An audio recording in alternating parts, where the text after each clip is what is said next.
and we are here with Cynthia Orlando. Cynthia is a student teacher of A Course in Miracles, um, and I saw that you were doing um, lesson of the day videos. This is my second attempt to do them. I felt guided to do them again this year. Um, I've been a student for about 10, 15 years or so. However, this year it really has synced in. It really has I perceive it differently. I feel it differently. So I felt that second round of lessons would be appropriate.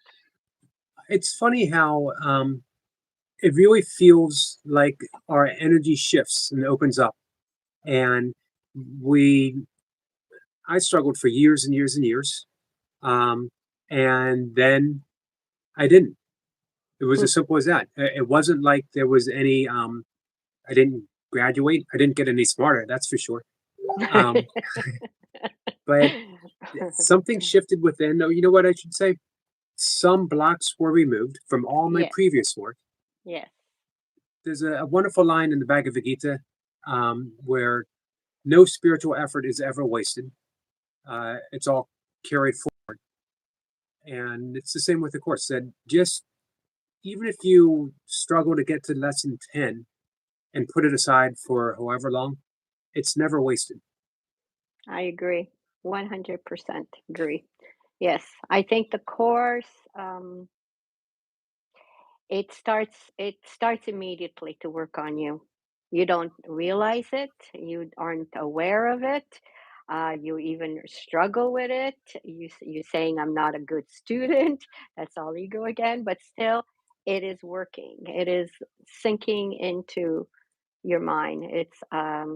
It's doing its work, and it's a slow process at times for some. Maybe I don't know about others. Mine was very slow, and I still think I have to even go even deeper. But I am this year definitely something shifted. I don't even know how to explain it. I don't know what shifted. I don't know when it shifted. I don't know anything. I've said that the words are going in. There's something within me that's a little bit clearer.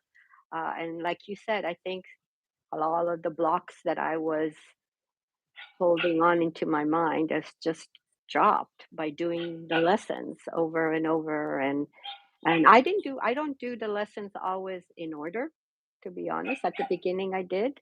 But some lessons come in more than others. But that doesn't matter. If you get one lesson, that's enough, you True. know. Do you find that now that you're doing the lessons a day for others in a video, that it's you already know where I'm going? I could tell. I could tell by your excitement. So, Well, you're only teaching yourself, right? right. So I yes, always love. I always love that aspect that we are from the beginning. We are students and we are teachers at the very same abs- time. absolutely. I'm not teaching anyone but myself. And sharing is actually what sharing with others um, solidifies that. It makes it more. It allows my mind to accept it more, go deeper more. So yes, I definitely love teaching because it only gives back to me. I like your videos. You're very sincere, um, and you come across as very natural, and you come across as a teacher and a student at the very same time, I which I agree. really appreciate that authenticity that you put out there.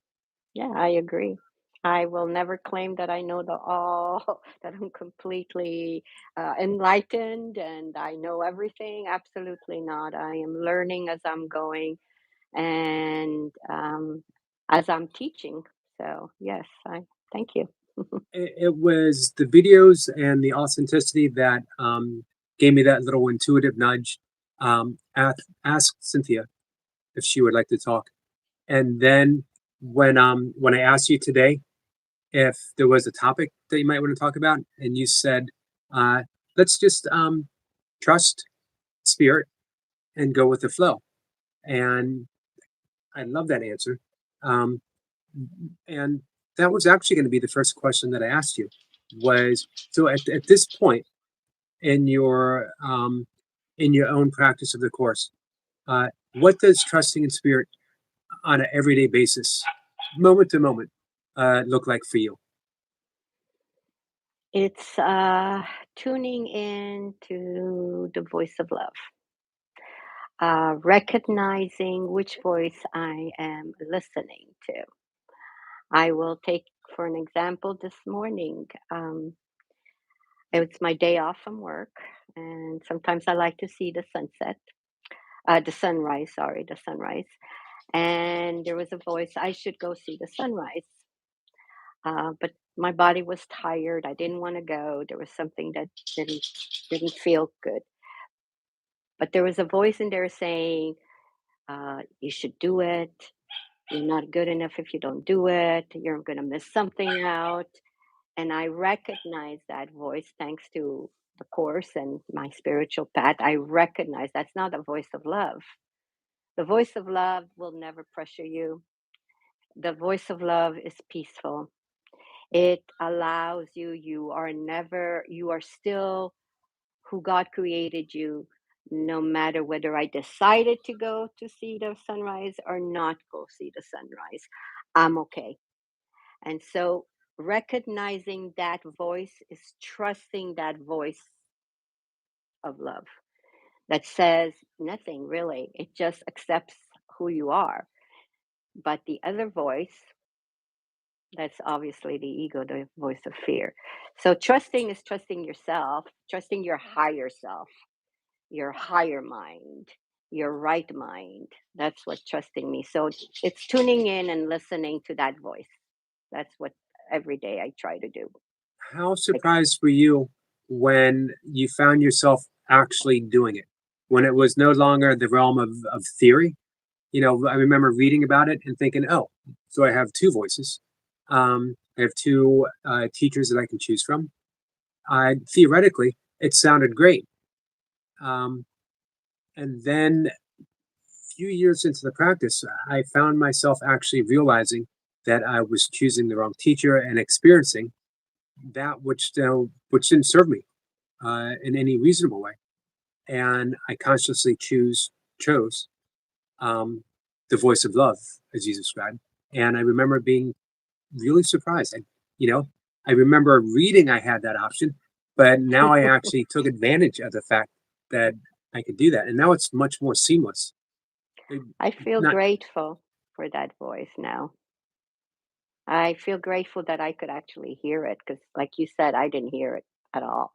But that's what the course is about, right? That's what the lessons are all about, is to remove all those blocks. How could you hear the voice of love if you are only attuned to the voice of fear? If you're attuned with the ego, you don't even know there's a voice of love. It's right. there, but you can't hear it. So that's what the lessons did for me. They removed all those blocks. And finally, I think it's honestly, I'll be honest, I think I'm hearing it for the first time this year, and I'm so grateful. So I'm very grateful that I'm starting to to attune, to align with that voice. And yeah, I'm grateful. Um, I was about to say that's twice that you said grateful, but it actually the last one was three times that you said grateful. And gratefulness is really the fuel that increases our receptivity to that voice. The more grateful we are for these natural spiritual gifts that we're born with, but have been stifled. This society, media, teachers, uh, not purposely so, but Oh, it happens. Um, and then when we get that little glimmer that we were talking about, we're so overwhelmed that we can literally choose peace in any moment, no matter what's going on. Not saying that it's always going to be easy to choose peace, but no, that we have that option, and gratefulness just keeps expanding it and expanding it. I agree. I agree. I think an important note for everybody that when you don't choose peace, because I haven't chosen peace all the time, but when you are aware, when you become aware after the fact that you haven't chosen peace, forgive yourself. Forgive yourself. And because it could be, I mean, I used to be always condemning myself, hitting myself on the head, crucifying myself because I'm not spiritual enough. I haven't heard the peace. I didn't choose the peace. I didn't choose the peace. And it's not about trying, it's the willingness. The willingness is the important thing. It's just allowing ourselves to be willing to choose. And if it doesn't happen, it's okay. Love will never condemn you, will never crucify you. You're still as God created you. So to be kind and compassionate with ourselves is very important. This is the second time today that the word willingness has come up in a conversation, and that's such an important process in for course students, Yes. teachers, um, to allow ourselves to have a little bit of willingness for the course to work for us, to listen to the Holy Spirit, to be guided. Yes. Willingness is I don't willingness is the ability to at least open your mind just a little, just allowing it to see things differently, um, accepting that you don't know everything. Um, yeah, that willingness is important. It's everything really. Even if it's very little, there's the spirit will get in there. Love will get in there. Um, I had Corinne Zupko, who was a Hmm. wonderful teacher. She wrote a book, From Anxiety to Love, and she mentioned on the live stream as well as in her book that sometimes all it takes is to have a willingness for a little willingness. That we just need a little bit, right? Mhm. Just a little bit. The willingness to be a little I like that. Yes, I agree 100%. So, Yes. where did this willingness start with you? Sometimes I find that some people are drawn to the course um, as if they practice it in previous lifetimes or those principles. Others are brought to it through the path of suffering or addiction, or they've hit rock bottom and the course finds them. Um, and then you have that little willingness of, I have nothing else to do. I'm at rock bottom. All I have is a little willingness, and maybe this will work for me. How did you arrive to the course? Through suffering. Mm, big I'm sorry. suffering. Me No, too. that's okay. That was my path. Um, yeah, I remember I come from my past. I'll speak to it, but it doesn't really mean anything anymore. But I come from a family that really had the presence of love wasn't really shown, let's say. It was very traumatic, very dysfunctional. I was in a lot of pain, so much. And I remember the one time I was in my bed, and all I said was, God, there has to be a different way. I'm willing to listen. Boom. The course had come in my life before, like 20 years, 15 or 20 years before, but I wasn't ready. I believe I was ready. You have to be ready. You have to really be ready. Um, and it came into my first, I did the Camino of Santiago Oh while I wow. was doing the course. Yeah, it was a healing time for me. The course came in. I was lucky to have a inner foundation give me free courses. So I worked with a minister, a reverend, and it slowly came into my life, and it's in my life forever now, I think. Did you know instantly that the course was for you? Yes, you just brought something in mind. Yes, I do because for some reason this book I read it. I've never read it since then. But on one day of that suffering of wanting to, I read the text from the first to the last page, and I don't even know how I did it, but everything made sense. For some, that one instant, everything became clear, and I knew that yes, this was my path. After that, it became unclear for some reason. I don't know what, but Right. I knew that. Yes, I knew it. I knew it in that instant. I wonder if it's some type of purification process, um, that we work the course, and then we it seems to hit a block. But I think that maybe just the channel needs to be purified, and then we dive back in. And the next time it's a little different, a little deeper, a little further. Sometimes we might hit another block. And then when enough of those blocks have been worked through, or seen, or the resistance to them lessens, that's when everything clicks. Yes, I agree. I think, you do the lessons and they're working. They're always working, but you don't notice, but they sink in and then they sink more and more and more and more. And it's because we're removing a lot of things. We don't even notice that we are. I don't think I mean, I can say consciously, oh, I think, but it's working.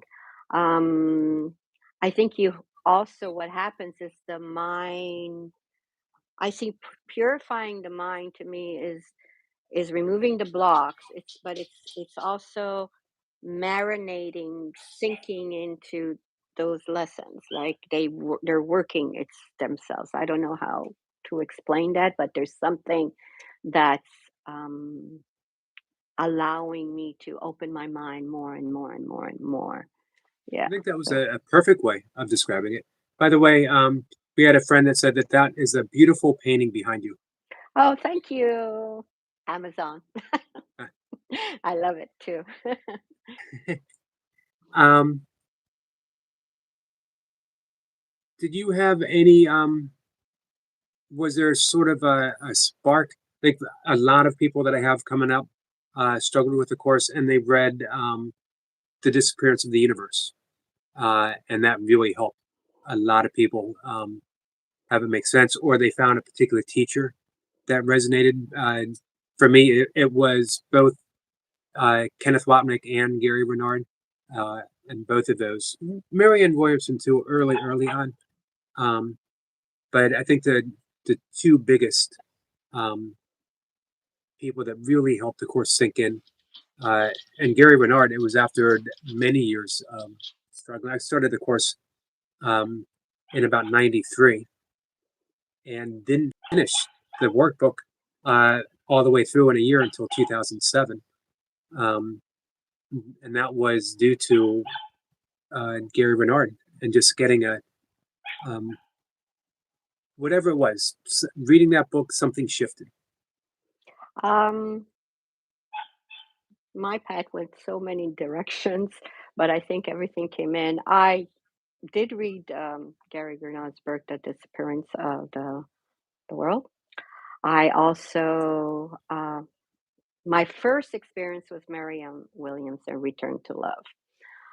And that's actually why I picked the Course in Miracle because she talked about the Course in Me too. Miracle. And at the time, like I said, I wasn't really ready for the course. I had the book, I read the book, but I was not ready for the book, to the courses at all. Um, I think I had to do more suffering for some reason. And then I have also I've done my I don't know if it's favorite, but the one that I resonate most with, or the one that opens my mind and my heart the most is David Hoffmeister. I like him very much. But also, I dropped the course for a while, and I used to live in Europe, in Italy, and so I would go. I used to also follow Muji, Oh, so I did a lot of his retreats, his and for some reason I had to go through because I then uh, s- the course became clearer. right. The course became clearer. Yeah, using maybe different language or its presence. I don't know what it was, but for a long time, that's all I followed for a few years was Muji. And then I went back to the course because my mind was open in different ways. I understood the words more than it. I mean, I understood where it was going, what it was saying, which I didn't always. Yeah. I, So with Muji, you were coming to the course now with um, a bit of a background in non-duality. yes. Did you find that helpful? Yes. For me, yes. For me, yes. Yes. Um, similar to me. As a matter of fact, um, the course still a presence in my life, but through being with some non-duality teachers, um, it took a bit of a back burner for several years. I never put it away. It was always a source that I turned to, but um, some non-dual practices, Douglas Harding and the Head This Way, Mhm. Mhm. um, all of those sort of came to the forefront, and then um, I just got this intuitive pull that uh, this was all very useful, but was a bit of a distraction. And that was the call to dive back into the course, basically full time. Yeah, I went like I did the same thing for a long time. The course was always there, but I delve into non-duality. I listened to Muji, to Rupert, to Adashanti, to all kinds of non-duality teachers. And I really, in my own path, I think they were useful. I Mhm. actually think they came from spirit. They were useful, and it opened up something for me. I too, then, like you, went back to the course, but it just it just came back naturally. Actually, I didn't even. It wasn't even a choice. It was just it became natural Right. because I then understood. Um, I understood it better. Yeah. It was. I think everything that comes your way, anything that um, allows you to open your mind or see things differently will heal you, will heal you. In the end, it seems that um, choice might not even play much of a role in it. That um, we you needed Muji Yeah. um, in order for certain blocks to be worked through, so that you could dive deeper into the course. Um, and I needed a respite doing some other non-duality stuff. Um, but I think we both sort of intuitively sensed the course was always there, was the bedrock, and that we would return to it when the time, or the course would return to us, maybe. Yeah. Um, I think that, yeah. right. When we're This ready, it comes back. this isn't a question, but I wonder if you could maybe address it. We Sure. have a friend that says that I have not even looked at the Course of Miracles, uh, but to be honest, I don't feel I'm ready for it. And that's okay. It's okay. Like I said, I had the book a long time. At the beginning, when I first found it, I was not ready. I was not ready. I put the book down and I went on with my life. And there will be a point that if the course is for you, it will call you back. You should never be forced to do something. That's fear. You should do it with love. You should do it because there's a deep calling that you want to do this, the willingness to do it. And if you don't have that willingness, it's okay. It's okay for now. Nothing's gone wrong. But thank you for that answer. Yeah, you're welcome. I think it was somewhere maybe 1999 or 2000. Um, I was spending a lot of time at a self realization fellowship, Paramahansa Yogananda one of his schools here in Maryland, and I was going to Buddhist services at the Insight Meditation Foundation in Bethesda, Maryland. Tara Brock uh, was the teacher there, and I was going with a friend. And the again, I would work on the course and put it aside, work with the course and put it aside. And the friend that I um, went to the Self Realization Fellowship and the Buddhist place with, we were having coffee together in a bookstore, and he said, "So what is it? What's the what's the one path that's going to bring us home? That we're going to awaken? That we're going to achieve enlightenment? What is it?" And without any hesitation, no idea where the words came from, I said, "A Course in Miracles." For me, A Course in Miracles. And he was surprised, because I could be viewed as a very unsuccessful student, uh, but I just knew with conviction that that was the practice that was going to bring me peace.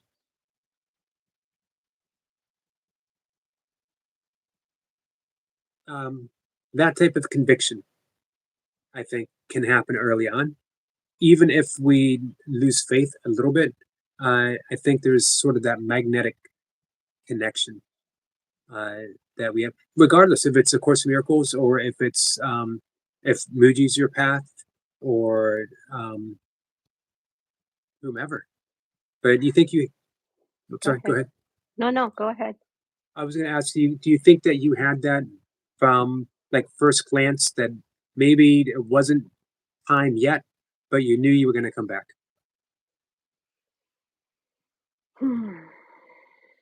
I don't know if I knew I was going to come back. I knew that the course was in my life, and for some reason, it stayed in my life. Um, it resonated with me. Um, I don't usually stick with a lot of things sometimes, but this one's it sticked. I mean, it's over 20 years. Um, yeah, so I honestly don't know if I know it chose me. I know it chose me, and it just stayed in my life. I don't think I did a conscious decision at all. And I believe things come in your path. Um, and if they resonate, whether it's Muji, whether it's even regular fundamental Christianity, if that's what it is, Right. I don't know. But whatever brings you peace, that's your path. Um, and as the course says, the script is written. Yep, the So script is if written. if this is the lifetime, if this is the hour that the course is going to come in your life, um, the course will come into your life. Absolutely. I don't think I had a choice. It just came in my life. I don't know. I Um, mean, I could have gone anywhere when I was feeling that, but why the course? Because I guess it was meant. I don't know. right. We have a question about the Hmm. curriculum focuses on the eternal now. So Hmm. why do students spend years and decades studying and practicing it? If the miracle is outside of time, why does it need so much time? Because we believe we're in this time. Because we haven't it's easy to say, okay, just think of the now or be in the now, and it is the practice. I mean, seriously, it is the power of now, like Eckhart Tolle. However, we are there's a part of our mind who is not in the now and believes it's in this world, and in this world is made out of time. So it feels, it appears, and I'll say it feels and appears that it takes time. But in reality, it's already gone. It's already happened. Lovely answer. Um, Cynthia, did you see any similarities between Mujay and A Course in Miracles? Muji and A Course in Miracle. I think Muji teaches a more direct path. The Course in Miracle is a more softer um, path. It's a slower. I don't know if it's slower, but it's yeah. Um, but they're going in the same direction. to find your true self, to be not even to find it, to recognize your true self. How So, was how how was was your what? time with Muji? Oh, I loved him. He, there was experiences. I had some mystical experiences that, yeah, opened my mind a little more. And um, the wording, maybe. I think my mind, my brain needed some different words other than how the course put them. But then now I understand those words differently in the course, like um, awareness. The course doesn't ever talk about awareness really, but I Right, understand awareness as that light, that God that we are, the space of love, that we are, the presence. Um, yeah, I believe it's similar paths. We're going in the same direction, different words, different methods. we were talking about suffering and Hmm. how it really is a great uh, energy to lead us towards alleviating the suffering, Hmm. um, which is no small thing. Uh, when I've often had in the past grand ideas of ultimate awakening and enlightenment, um, and in view of the amount of suffering that I've been involved earlier in my life, um, I think just waking up and feeling at peace um, is a I to agree. pretty awesome thing to have. Mm. Um, but in your case with the suffering, did being with um, Muji alleviate some of that suffering? Mm, I think the course alleviated more my suffering. That was my first experience with a spiritual pact, was the course. And like I said, I read the text from, and something happened. I think what Muji did is clarify some meanings, some ways of looking at it differently, some things that I might not understand in the course, what they were talking about. I don't know, the word God was a trigger for me. A lot of things I didn't know. Yeah. Um, but Muji helped me to understand the course better. Make sense? Yeah. Right. So you started with the text, I started with the text, but not because of choice. There for one evening, I don't know, there was some suffering within me, and I don't know why I picked up the book. I don't even remember why, but I started reading the text from page one to the end, and and I understood it. That's the funny part. I understood it, and something within me resonated. It opened my heart, it opened my mind in that moment.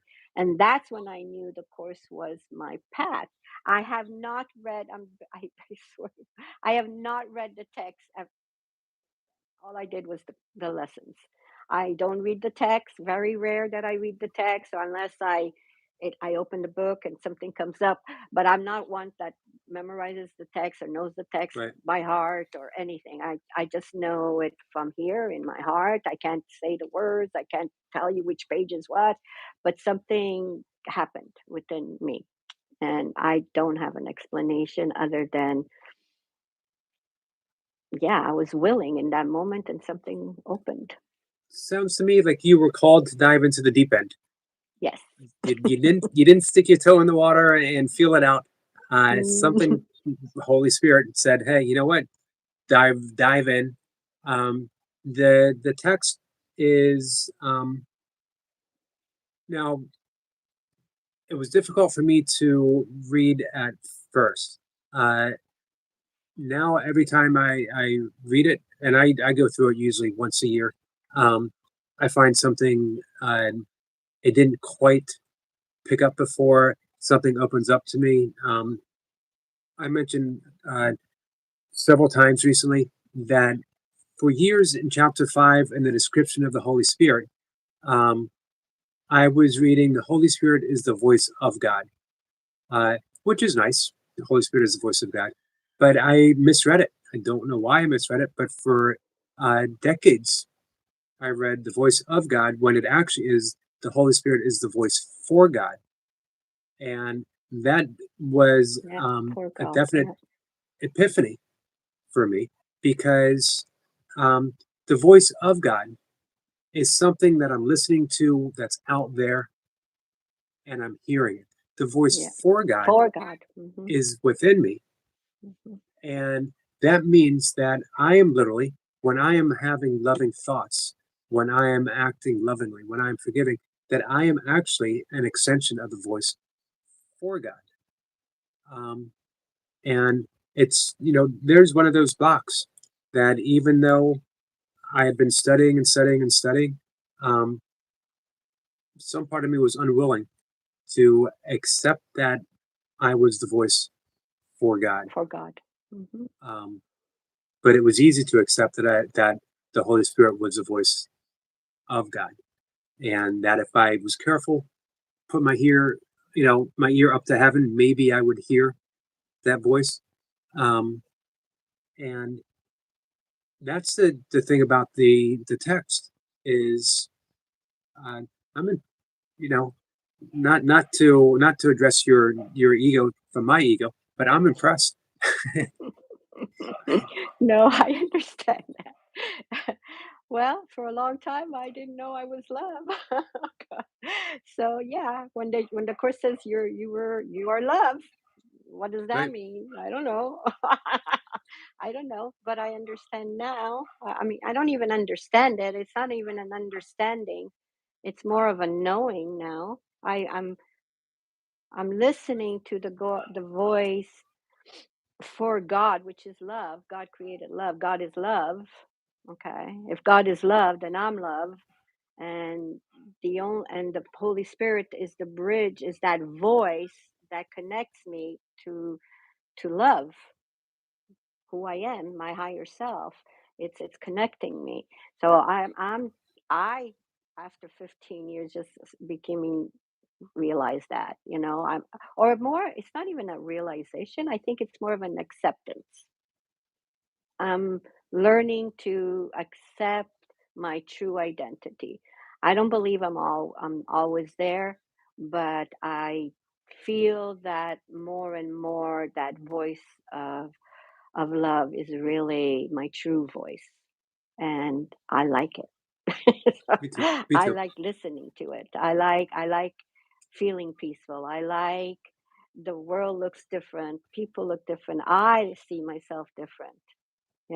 So, and whatever happens beyond that, I don't know. I'm here now, but yeah, I'm very, again, I'll say grateful and joyful of finally recognizing that voice, my true voice. And I love that we can always choose again. Yes, We can that's the we can beauty. forgiveness is so persuasive, so it's such an underlying practice of everything we do that um, it's really how we forgive ourselves. We forgive the situation. If we don't forgive immediately, we have an option of forgiving the fact that we didn't forgive immediately. The practice is always present, always available, and is Yes. suitable for every situation that we find ourselves in. Well, I was given a realization from Spirit, I guess, that forgiveness is really knowing deep within yourself that no matter what you did, what you didn't do, that voice that tells you you're not a good, whatever you believe you did that can be forgiven because the ego tells you you're guilty. Forgiveness is knowing that you are still as God created you. No matter what happens, no matter how much you think I'm going to say up, how much you think you made mistakes, no matter what, you are still as God created you. Nothing can define you. Nothing. That's forgiveness. Knowing that, that not matter what happens, nothing will change who you are. Nothing. You are still as God created. You're eternal. You're loved. Now, if that is true for you, then it must be true for me, right? Absolutely.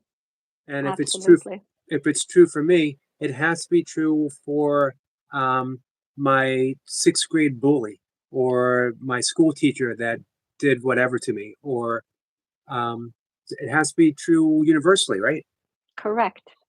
Correct. Appearances are not who we are. What we did is not who we are. We have been, most of us in this world are not aligned with love because we were taught fear. I don't know why, that's the way the world is. We just wanted a different will and wanted to try something different, I guess. I don't know. However, listening to that voice of fear causes people to hurt people. How could you love if you don't even know that you are loved, Right. that you're connected to that? So yes, forgiveness is forgiving that appearance, that what they did that is not who they truly are. As Jesus says in the Bible, forgive them, God, for they don't know what they're doing. And it's true, we don't know. I've hurt people myself, maybe not extreme as murder or something else, but I've hurt people. And in that moment, I didn't know. It was fear. It was the pain, the wounds, the whatever. I so if I can't forgive others, how could I forgive myself? So yes, we are all spirit. We're one spirit, one consciousness, one spirit. And we just forgot who we are. So we have to forgive ourselves for that. Um, when you first read about that kind of forgiveness, how did that strike you? As an impossible task?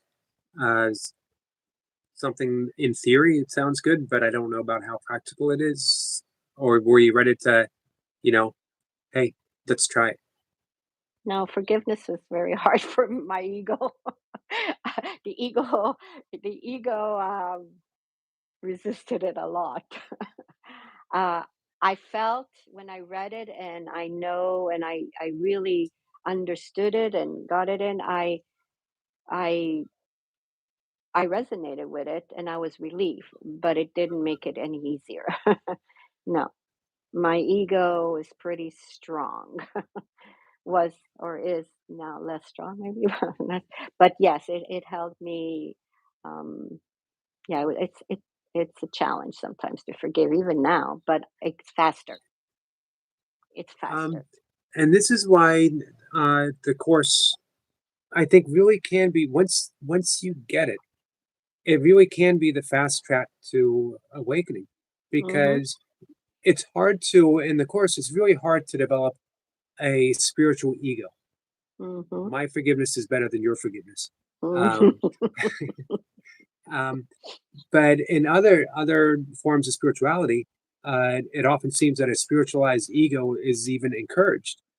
Um, we put people on a literally put people Pedestal. on a pedestal. Um, Mhm. we, we argue one non-dual teacher versus another non-dual teacher. This practice is better than the other practice, but forgiveness really strips us bare, egoically speaking. Absolutely. Forgiveness humbles you, you With know. us. Yeah. And we have to remember here that forgiveness is not forgiving anybody, but forgiving yourself for misidentifying yourself with an ego. Listening to that voice, that's what you're forgiving. You're not forgiving anything else. You're forgiving yourself for forgetting who you are, forgetting that you're loved, forgetting that who created you. It's forgetting your misperceptions and your misidentifications. That's who you're forgetting. And yes, it's once you learn to do that, and it's a within forget. It's in. It's not outside. There's something in the mind that loosens up, and when you feel that peace, forgiveness becomes what you really want. Right. What you really Right. want. Yeah, I was. I'm glad you said that because I was thinking, as you were describing that lesson 122, forgiveness offers everything that I want, I agree. and it was that lesson, I think, more than any other lesson, where um, I always thought I was chasing awakening, that I was chasing enlightenment. It was always one more secret breath work, one more deeper meditation, one more spiritual teacher, one more book, Mhm. and I will get this enlightenment. Mhm. And as I really dove into forgiveness, um, and I saw how, that lesson, forgiveness offers everything that I want. And it literally paints the picture of enlightenment, what an enlightened life would be. Um, just that serenity of walking through life, knowing that you have that superpower of forgiveness at a moment's notice, um, really does offer everything that I want, more than the flashing lights, more than the psychic gifts that one can develop. Um, that gentleness, walking through life, kind, gentle, and at peace with what's occurring. Yeah, it's not I agree. Yeah, me too. I wanted enlightenment. I don't know. My ego had an image of how enlightenment should be, some kind of thunder bolting, Me like too. Yeah. yeah. But enlightenment is just waking up to the truth of who you are, the reality of of who we are. Um that's all it is, and you still have to live in this world, but you see things differently. You you don't argue with what is anymore, because what is what is. It's what the ego. The problem is what the ego thinks it is. But if we accept what is, and I don't always accept what is, but I do faster and faster. Okay, when we accept what is, when I accept reality for what it is, it is. There's no meaning to anything except the meaning God has given us, which is love, and we're bringing the love to it. And if we remove all the meaning of what we think life is, there's peace, right? What are you arguing with? What Right. are you arguing with? There's no suffering, really, because the suffering doesn't come from what's happening. It's coming from the meaning the ego has put on you. The ego puts meaning to everything, and it's usually some kind of attack or some kind of judgment or some kind of, you know, thought of fear or some that brings anxiety and all that. But if we just accept what is, love accepts all, embraces all. There's no argument with what is. I like Katie Bryan, by the way. That's another one that I like. It reminds me of her book, Accepting What Is, which is true. There's no argument. The ego argues with life, with Um, whatever's happening. what was her quote about? Uh, argue. You'll lose every time if you argue with reality. Yeah, and I agree. I'm understanding that it's true. Right. It's true. And we've come to that understanding because we've argued with reality time time after time after time, and we always lose. Yes, we do. And I'm still learning, but yes, Me too. but I get back on the horse much faster. Yeah, it's true. My arguments with reality have become less persuasive, even to myself, Yes, me too. um, and it's a good sign. You know. And that's forgiveness, by the way, Eric. Not arguing with reality. That's true forgiveness. Right. Right. Yeah. The good news with forgiveness is we have a lifetime of practicing. The bad news with forgiveness is that we have a lifetime of we have a lifetime of practicing. Um, but what else are we going to do? I'd rather either, because we're back to reality. Um, I can forgive and accept the reality of the situation and be at peace, or I can not forgive, argue with reality, um, and always be always carrying a sword. I'm battling life in every moment. I suspect from what we've talked about, with suffering, that you've had your battles and you probably, uh, same with me, ready to put that sword down. Oh yeah, I put that sword down. I think once you're on this path and there's some kind of an opening or a shift that's happening, you can't go back. You can't close your eyes and pretend you didn't see. So we have no choice but continue on this path Right? because it's the path of what you want, right? I mean, it's peace. Who doesn't want peace? Who doesn't want to be at one with themselves, their big self, the self? Right. Who doesn't want to do that? That's what we're all searching. The biggest battle is the battle within. You know, I'm tired of fighting So, myself.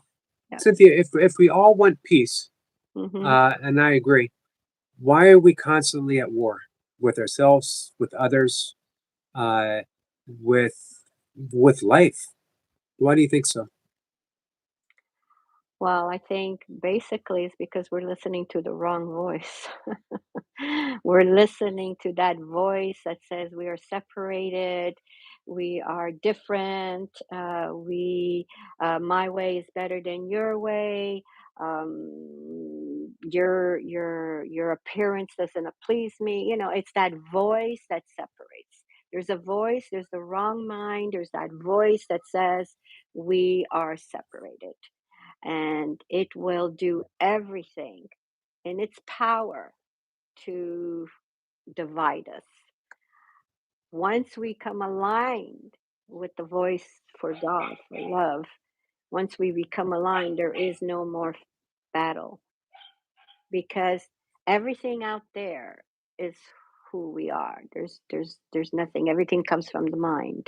There's one part of the mind that has this perception of bad ego, the duality, and then there's that part of mind that's unified with love. And that's the answer. The answer is love. And it's not the romantic love. People misunderstand what love truly is. It's not even a feeling, it's the reality of who we are. And when we become aligned with that truth, I don't think we could have any wars or anything, Right. but Not even with ourselves. not even with ourselves because everything is ourselves. How could I have anything against you if you are me, if we're one, if we're the same? How could I fight myself? Um, when you were talking about romantic love, Mhm. the course concept of changing special relationships to Mhm. holy relationships. Mhm. Um, how did that strike you? Because it seems like the one thing we really want to hold on to is our special relationships. From special hate, I love hating my enemy. It gives me passion. It gives me fuel. It gets me up in the morning, and I love who I love until I don't, and then they can become my special hate relationship. We see that in the ending of so many relationships. The one person that we confess our undying love for has now become our special enemy that we hate with a passion. Now they've ruined our lives. Um, Well, relationships are one of the things that brought me to the course due to my past. Um, Hold on, let me see if I could say this. I was abused sexually. So my relationships were all based on fear, basically. At the time, I didn't know because I was searching for love, right? We're all searching for love. You don't have to be sexually abused to do that, but we're all searching for love. And so we think it's in the other. We think it's in the other. So when they don't live up to our image of what they should do or what they shouldn't do, or to love us, because that's what we need is love. We think it's outside ourselves, and that's what I thought anyways, you know. I didn't know I was love. I didn't know that's my identity, and love is nowhere outside of me, but it's within me. So yes, those special relationships we hold on to because we're trying to find that love. So it's not that we're trying to be bad, or it's our relationships just show us, they can mirror our state of mind and mirror what we are, um, what's happening within ourselves. So that's what the holy relationship is. That's how we should, that's how, not should, but that would be the ideal way of having a relationship, if we could get together, join together, and help each other heal. Unfortunately, the ego and the ego don't do that. The ego doesn't understand what love is, who you are. We're both misidentifying each other. So how can two egos really love each other when they don't know what true love is? They think it's all outside them. So relationships, I believe, I haven't had a relationship in a long time. I don't know why, but it just doesn't come in, and it's okay. But do believe that relationships, if you give them to the Holy Spirit to help you heal your mind, they could be a good fast track, because relationship definitely trigger a lot of things. They do. They do. Um, and I'm glad you said triggers. So let's talk about triggers a little bit. Um, we have David Doves Fishman, who Hmm. um, has come up actually twice. And on his business card, Hmm. it's printed, be grateful for your triggers. I agree. Um, but what a hard concept to come across, because why should I be grateful for my triggers? They trigger me. Do I? Why do I want to be triggered? Why do you want to be triggered? If you look at it differently, and if you look at it with the Holy Spirit, you have a totally different way of looking at it. And triggers, they're not pleasant. They're not meant for you to like them. They're meant for you to surrender to them, and choose another way of seeing. Triggers are where you need healings. So if you're triggered, then you could say, aha, what is it in me that I have to forgive? What is it in me that I have to see? What's the meaning I'm putting on this? Use all those lessons in those triggers, because triggers are meant for your learning. They're your classrooms, and it doesn't have to be pleasant. No. This course takes no small amount of courage. Yes, yes. You have to, Um, again, be willing to see things differently than what you think you know. Yeah. We believe triggers are from other people, but no, it's within yourselves. So right. that's why I say be grateful, because it's giving you the opportunity to heal something. And we even use that in our language. This Mhm. person triggered me. This Mhm. place, this Yeah. situation, this Yeah. event Yeah.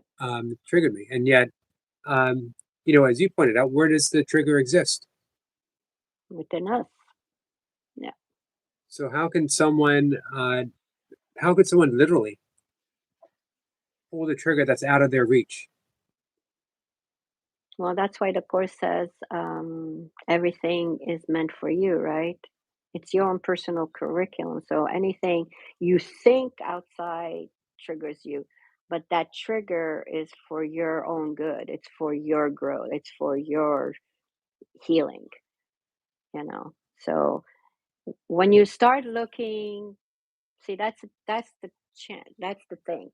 When you stop blaming everybody and everything for what you feel, and you start taking your responsibility to go within yourself and see what is it in me that caused me to feel this way or to know this or be it not be anxious or peaceful or whatever. There's something within me that's the trigger, that's the trigger. So now I have to go in and see what it is. I have to heal it. I got to take the responsibility for that. I can't take responsibility for others, but I can take responsibility for my own state of mind.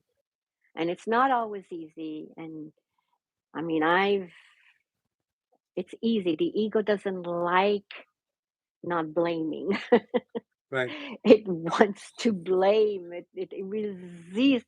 It resists. It keeps saying no, but yes, the spiritual stuff is good, but this is reality. They hurt me, you know? And they did what they did, but then how I perceive it is different. How I decide to perceive it is what's going to cause me to hurt or be peaceful. And there's always a but. There's always that line that was drawn too far. That I could forgive you for stealing my parking spot in the mall Christmas Eve when I was, trying to get my shopping done in 1 hour swoop. Um, uh, in time, I can forgive you for taking my parking spot. Um, I can forgive you for um, cutting me off in traffic, maybe later. Um, but we always have this sort of line, but I won't forgive you for that. That's just a step too far. But ultimately, everything's a lesson in forgiveness, no exceptions. Absolutely. No exception. No exception. Yeah. It's easy to forgive somebody that's loving, blah, blah, blah. And it's a little bit more challenging for the ego to forgive what we consider, what we perceive as bad or evil or whatever. Um, but again, it's all about perception, right? Right. Yeah. It's, yeah. Um, so we got ourselves into this mess, metaphysically speaking, because we believed um, that, hey, it might be nice. What would it be like if we could be autonomous, if we could be our own creators? And it was an idea that was so outlandish to be an impossibility, and yet we remember not to laugh. Um, you, by the way, have a wonderful laugh, and that's such an important spiritual tool. I agree. I tend to laugh even now. I understand what it means that we forgot to laugh because it's so insane that we think that we have separated from who we are. How could that possibly be? It's such a mad idea, and it's okay. What we have to forgive that it didn't really happen. That's all. It's simple, right? It seems simple, but the mind doesn't the egoic mind doesn't allow us to make it that simple, but it is simple because it was just a mad idea. We just, we wanted to play. We wanted to play, and we wanted to see how things would be different if we had our own little will, and we are, but nothing's really going wrong, really. That's. And we can remember to laugh in every situation in which we feel separate from someone else or Yes, separate from God. yes, Uh, we can now remember to laugh that I really thought that you did this to me. I yes. really believed for a second there you had me. I believed that you were over there doing something that I didn't like. When in truth, you don't exist over there at all. No, we're doing it to ourselves. We are doing it to ourselves. And the good news is if we come to that recognition, then we could undo it. We could then decide a different way of doing it. We could Right. see it differently. Um, and like I said, it, it it's not that all of a sudden, boom, you see, it's small. Like I said, I'm still a student. Like you said it perfectly well. I'm a student, I'm a teacher, but I think everybody is. I don't think there's an end of it. I think as long as we believe we're in this world, We always have the opportunity to heal within. And everything in this world is for that and only for that. That's the one purpose is to heal our mind. That's it. Um, Maybe you can help with this a little bit. Okay, I'll We try. have we have a friend in the chat. He Hmm. said, "Oh my God, dudes, dudettes! I wish I could understand this stuff. How can we?" Um, what we were talking about, Course Miracles 101, for someone who might not even be interested in the course and picking up and doing the lessons, but what could we offer to someone that just maybe they could suffer a little less or be at peace a little more often? What do you think is that one tool we could give someone? Well, it says in the course, you don't have to understand anything. Don't try to understand it. Just be willing to just do the lessons. No understanding. The ego wants to understand. The ego wants to analyze. The ego wants to understand what that word, what that this is, what this is, what that is. But the course says it itself. I don't know what page or whatever, but it does say we don't have to understand the course. We have to be willing to just practice our lessons, do the lesson, even without understanding. You could join with the Holy Spirit, and joining with the Holy Spirit only means joining with your right mind. Allow your right mind to interpret the words or the saying or whatever, you know. Don't even try because that's the ego trying. Trying is ego. Trying is Um, ego. do you have a lesson that is, I mentioned Dove um, Mhm. had it on his business card, be grateful for your triggers. And he also says his own personal mantra is lesson 25. I don't understand what anything is for, which is a beautiful lesson. And I return to that quite often. Um, on your invisible business card that you would pull out in any stressful moment or any time that you are choosing the ego, what would be printed on your business card? What lesson that is your sort of, I need to read this, I need to pull this out, and I need to remember it. There's only two. One is not even a lesson. It's just at the beginning of the core the book. One of the lesson is I'm never upset for the reason I think. That brings me back to not blaming anybody, to look within. So I remind myself that I'm never upset for the reason I think. And so that allows me to go in.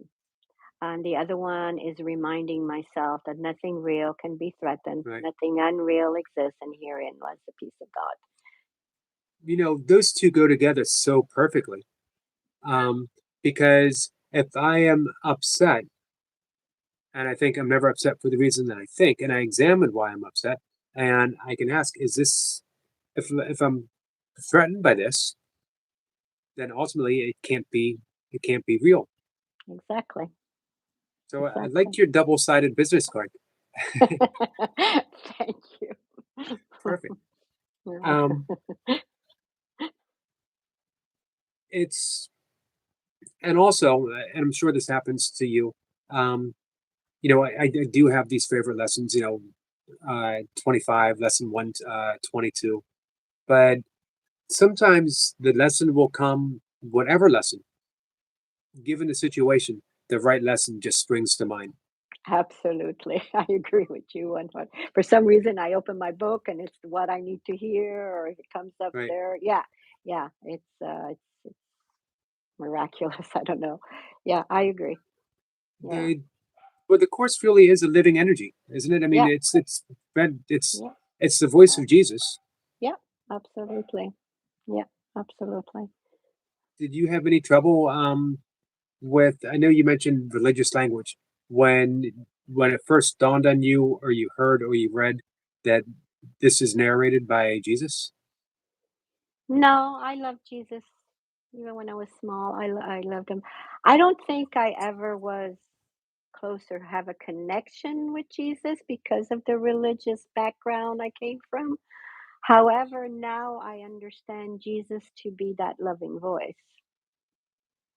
Me too. Yeah, And yeah. I went to Catholic school, um, and I had a very stern, um, oddly, what felt like a very unforgiving Jesus, which is odd.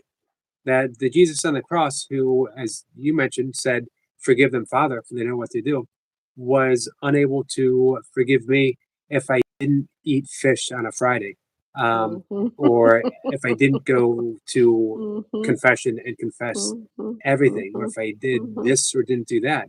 Mhm. Um, stark contrast to the man who was crucified and looked upon those that did that to him with Mhm. tenderness and Mhm. kindness. Yeah, I agree with you. I grew up in a Catholic a Catholic. Um, I even went to school when I was little with nuns. Me too. Yeah. Yeah, that the whole God and Jesus thing teaching when I grew up was more fearful than anything else. Me And too. and I knew deep within myself, I just kept saying, how can a loving God punish you or send you to hell? You know, that's the nuns way. You'll send you to hell. You'll go to hell. Okay. It's like it didn't compute, and that's why I didn't really go into my religion and followed my religion. um I was born it, but now, to be honest, to the course actually makes me understand more the words of Jesus, not the whole Bible, because I don't think the whole Bible is is is the truth. I think a lot of it is man-made, but the teaching of Jesus, um, the course made me get closer and closer to Jesus, to that voice of love. So yes, I agree, and yeah. Um, the guest that I had on yesterday Mm, has written several books on the Gospel of St. Thomas, the Gospel of Mary, and he was a pastor. mm-hmm, And in his biography that I posted in the description, it says he left the church to follow Jesus. mm-hmm. And I love that description, that in order for him to truly follow Jesus, he had to leave the church. I agree. Well, if the church is that kind of the fear base, yeah, absolutely. What he found was that the way of Jesus, the way of the heart, um, was feeding those who needed to be fed, sheltering those who needed shelter, um, helping those who needed help, welcoming everyone. And he asked himself, as a pastor, he got paid to do much of that, but he thought we should all be practicing Christianity, true Christianity, as in the way of Christ, means we're all called to serve in some way. We're all called to be gentle, to be kind, to Absolutely. to demonstrate, the manual for teachers, the 10 characteristics of God's teachers, um, which come naturally as we do the lessons. Um, Absolutely. you know, I never, I don't feel like I choose kindness. I feel that kindness is naturally displayed as I'm going through life, forgiving and forgiving and forgiving. That it's a spontaneous thing. I'm not saying what's the kindest thing to do. That I just spontaneously finding myself being kind. Well, I think kindness is part of our identity. Isn't love kind? Right, So right. it's not something you need to be or do. It's something you are. So yeah, it comes spontaneously. I agree with you 100%. You're not trying to be kind. And again, the word trying to be is ego. Ego always tries something to be an identity, and kindness could be an identity. But if you are kindness, it's who you are, it comes naturally. You're not trying to do anything. And there's always a motive behind the ego. right? Absolutely. Whether it's choosing kindness or choosing something else, there's always some Yep. hidden or not so hidden. Yep. Yep. I agree. There's always a motive. I'll be kind because that way I could get my way in some way, right? Right. Yeah. Right. Yeah. But true kindness is doesn't expect anything. Um, it's an amazing path. It is an amazing pet. Absolutely. Not for everyone, but for those that are willing, that are being called to this path. Um, all I could say is keep keep doing the lessons. You don't have to understand the lessons. You don't have to figure anything out. You don't have to fix anything, change anything. Just be willing to allow the Holy Spirit to help you shift that mind from fear to love. Just be willing. Just keep showing up. That's all. Uh, Cynthia, I think that's a beautiful way to wrap things up. It's a beautiful message. I want to add one more thing in that personally, my own belief is that um, the French Canadian accent might be one of the most beautiful accents out there. It's French, Canadian, and Italian. You spent some time in Italy, right? Yes, my background is Italian, and I grew up in Italy, and then I went later on in my life, and I lived there for 15 years. Yeah, and Montreal, so it's both. But thank you. Um, I have been um, to Montreal and Quebec City. Oh, they're Um, beautiful cities. both, yeah, beautiful cities. Um, and old. Yes, yes, yes. They're beautiful. I believe Quebec City actually might be older than New York City. If I'm not Yes, I believe that. Yeah, I think they are. I think it is. Yeah, don't know the whole history, but yes, right. yes. Um, You so you live very close. I didn't know you were in Maryland, so uh it's not that far from Florida. no, not that far. Um, I think maybe 9, 11 hour drive somewhere. Yeah, that's easy. Yeah, it is. It is, and it's warm down there, It hasn't been warm for, yes, it is, but it hasn't been warm. It's been in the 30s, Eric. which is cold for Florida. 30s. Yeah. Yes, and they had snow in the Panhandle. Snow in Florida. Well, Interesting, um, isn't it? Oh, I hear you, but it's little catty. yeah. I have two. Oh, you Um, have two? Okay. they are sisters. Um, Oh, two sister black cats. I adopted them when they were 10 years old. My ex-wife stopped in a pet store to buy something for her dog, and she stopped and was looking at the cats in a shelter that they had. And the lady working the shelter said, "Do you want them?" And my ex-wife said, "No, not not at all." She's not anti-cat, but she's uh, after we got divorced, she said, I'm never ever going to clean a litter box again." Um, and I said, "Yeah, I don't blame you." Um, and the lady said, "Well, that's a shame that you don't want them because they're sisters, they're bonded, and aw, no one seems to want them. We're afraid that someone might take one not the and not other. take the other." Mm. And my ex-wife was telling me this as we were walking together. Um, and I said, "Well, you told me that, and now you know.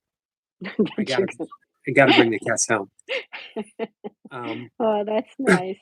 and she said, "Well, I knew that, which is why I paid for the cats, uh, and we're going to pick them up and bring them over to you."